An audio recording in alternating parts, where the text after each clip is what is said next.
about Donald Trump. He was at the reopening. Sean, I was just absolutely stunned by the pictures I saw because it was such a contrast to me. I'm interested in your opinion. He was at the reopening of the Notre Dame Cathedral in Paris. It got burned, obviously, 5 years ago, on the weekend. And it was astonishing to me, the welcome that he got there. And by the way, that he also gave to the Ukrainian president. That's interesting. But lots of warmth. There were smiles, handshakes, hands on his back, including from Prince William, smiles even from Joe Biden's wife. This is a very different reception from the first time that he was president. What say you? It is. And I loved watching this because if you closed your eyes and fell asleep and woke up and saw some of these images, you would think he was president right now. The reception that President Macron rolled out for him is one that a sitting president would get. You forget, not just because of how Donald Trump is being received, but the lack of Joe Biden's being on the stage, that he's still president. And it's something that was noted here in the States. This is an event, by the way, Andrew, that Joe Biden normally would have killed to go for, right? He says he's a Catholic. This is a stage of world leaders. This is sort of like right in Joe Biden's wheelhouse. And instead, it was the first lady who went. You have to wonder why. And I think it's partly because I just wonder if he's still up to the job, frankly. But you're right. The reception that Donald Trump got was very different. And I think it's because the world leaders last time took it as a fluke. We don't know where this guy came from. Now they know that the American people have spoken loud and clear. So if I were a world leader, I'd be doing a lot of sucking up. And I get why they're doing it. I think they're very, very concerned about how he's going to treat them going forward. I think there's also, going back to the first part of your answer there, Sean, sort of relief that there's someone in charge that they can deal with, that America has got a firm hand on the tiller coming along. But it's also, you know, the first time he was there, you would remember this very well. For instance, the famous photograph of the then Chancellor of Germany, Angela Merkel, leaning over him like he was a recalcitrant student, giving a lecture, all these other leaders joining her. There seems to be now a respect, which he could well have done within the first term, but seems to me to promise some real action in this second term. I would clear your calendar for the afternoon of January 20th. Donald Trump is coming back to office with a vengeance. He's had 4 years to understand the people, the process, and the policies that are going to drive the next 4 years.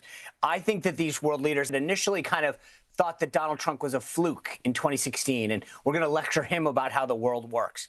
And after Donald Trump, frankly, learned the system, if you will, I think they're very concerned about him coming back in office because he knows exactly the buttons to push, when to push them, and how to push them.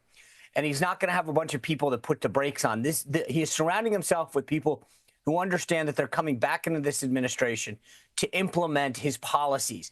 And I think, like it frightens some of the folks in the left in this country, I think for some of these world leaders, especially NATO countries that have been getting away with not paying their obligations under the Article 5 treaties that they've obliged themselves to, they're worried that Donald Trump is going to enact stiff penalties off the bat in various ways, whether it's trade or other means. And I think that they know that they want to curry favor as quick as possible.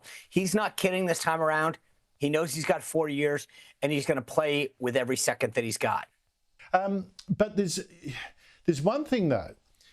Syria, right? You've had the fall of the dictator there who's fled to Russia, the opening of his prisons, stories of the torture of prisoners. You see the explosion of joy that this butcher who used chemical gas against his own people, you see the explosion of joy that is gone. I reckon this creates a problem for Tulsi Gabbard, who is Donald Trump's nominee for Director of National Intelligence. She has in the past suggested that, Syria is not an enemy of America, suggested she even wasn't sure that the dictator, Bashar al-Assad, was a war criminal. As I have said before, if there is evidence that he has committed war crimes, he should be prosecuted as such. But you're not sure now?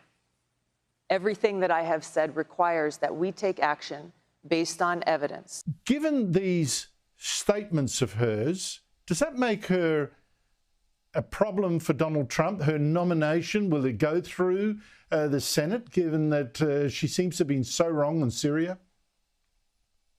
I think she actually probably caught a break, Andrew. By Assad being, fleeing the country, there's a lot less concern about him being there and how we would deal with him, et cetera.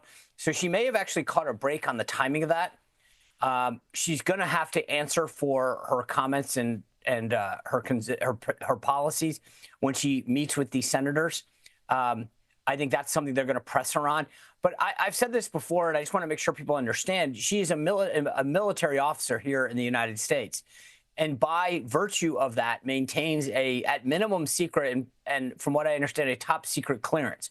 So any conversations or concerns that she had by others have been, should have been at least rectified by our security clearance process. So if there was grave concern about interactions that she's had or positions that she harbors, those usually get flushed out in that process. So I would just argue that there's a little bit of, pre-clearance that's been done by the very virtue of her serving in the military at the level that she has. I would hope so, although her softness on Putin too has been a concern, so we shall see how this all plays out. Sean, it's been fantastic to have you on the show this year. This is our last time together. I really appreciate the insights you've brought, and what a ride it's been with this election of Donald Trump. So thank you so much for all you've done for us, for the viewers, and good luck to you with have a happy Christmas and New Year. I will. Thank you. You too as well. It's always a pleasure to be with you and the folks at Sky.